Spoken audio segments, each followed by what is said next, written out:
अस्सलाम वालेकुम स्टूडेंट्स। आज हम चैप्टर 4 डाटा एंड प्राइवेसी में रैंडम सब्स्टिट्यूशन मेथड पर डिस्कस करेंगे यूजिंग फ्रीक्वेंसी एनालिसिस। तो ये देखिए कि रैंडम सब्स्टिट्यूशन होता क्या है। किसी एक लेटर को दूसरे लेटर के साथ रिप्लेस करने को, रैंडमली रिप्लेस करने को रैंडम सब्स्टिट्यूशन कहते हैं। किसी एक लेटर को दूसरे लेटर के साथ रैंडमली सब्स्टिट्यूट यानी रिप्लेस करने को रैंडम सब्स्टिट्यूशन कहते हैं। Map every letter of the alphabet with another alphabet randomly।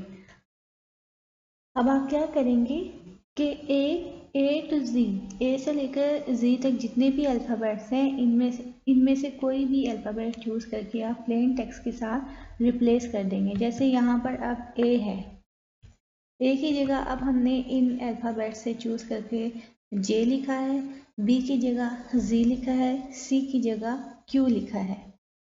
तो ये आपका होता है रैंडम सब्स्टिट्यूशन मेथड। अब हम फ्रीक्वेंसी एनालिसिस को डिस्कस करेंगे कि ये क्या होती है। ये एक ऐसा सॉफ्टवेयर है जिसे यूज़ करते हुए हम क्लासिकल साइफर को ब्रेक कर सकते हैं। फॉर एग्जांपल आपके पास यहाँ पर एक वर्ड है हेलो। हेलो को आपने क्या किया है, साइफर टेक्स्ट में कन्वर्ट किया है। ये आपका प्लेन टेक्स्ट है, इसका साइफर टेक्स्ट आपने ये क्रिएट किया है KJPP एंड Q। अब ये इसका साइफर टेक्स्ट बन चुका है जो कि हम पढ़ नहीं पा रहे हैं।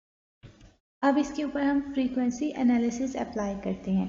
फ्रीक्वेंसी एनालिसिस क्या होता है कि आपका जो भी सॉफ्टवेयर है, वो ये देखता है कि आपके टेक्स्ट में कोई भी जो लेटर है वो कितनी बार रिपीट हो रहा है। जो आपका फ्रीक्वेंसी एनालिसिस सॉफ्टवेयर होता है वो ये देखता है कि आपके टेक्स्ट में कोई लेटर कितनी बार रिपीट हो रहा है। जैसे यहाँ पर P की फ्रीक्वेंसी सबसे ज़्यादा है, P 2 टाइम्स आया है और KJQ ये 1 टाइम आया है।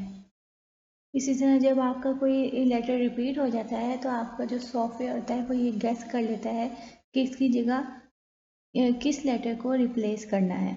तो रिप्लेस करने के बाद वो आपका लेटर ओरिजिनल शेप में वापस आ जाता है। यहाँ पर हमने LL को PP से रिप्लेस किया है। अब ये एनालिसिस कैसे किया जाता है कि किस लेटर की फ्रीक्वेंसी कितनी ज़्यादा है, अब ये हम देखते हैं। यहाँ पर आपके पास एक वेबसाइट है studio.4.org। यहाँ से आप फ्रीक्वेंसी एनालिसिस कर सकते हैं। यहाँ पर देखिए एक टेक्स्ट गिवन है, जिस वर्ड की जिस लेटर की जितनी फ्रीक्वेंसी है वो यहाँ पर मेंशन है। यहाँ पर सबसे ज़्यादा फ्रीक्वेंसी है R की, फिर V, फिर A।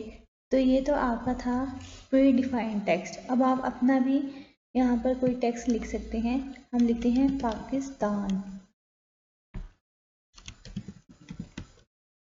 यहाँ पर ऐड कर देते हैं। तो देखिएगा पाकिस्तान में A की फ्रीक्वेंसी सबसे ज़्यादा है।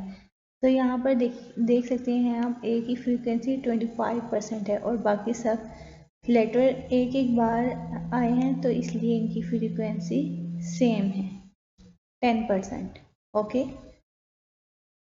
इसी तरह अगर आप रैंडम सब्स्टिट्यूशन करना चाहते हैं तो देखिएगा यहाँ पर रैंडम सब्स्टिट्यूशन पर क्लिक कीजिए, उसके बाद यहाँ रैंडम पर क्लिक कीजिए। तो देखिएगा आपका जो पाकिस्तान है वो रैंडमली सब्स्टिट्यूट हो चुका है। P की जगह S है, A की जगह O है, K की जगह H है। ओके। तो इस तरह आप ये रैंडम सब्स्टिट्यूशन करके देख सकते हैं।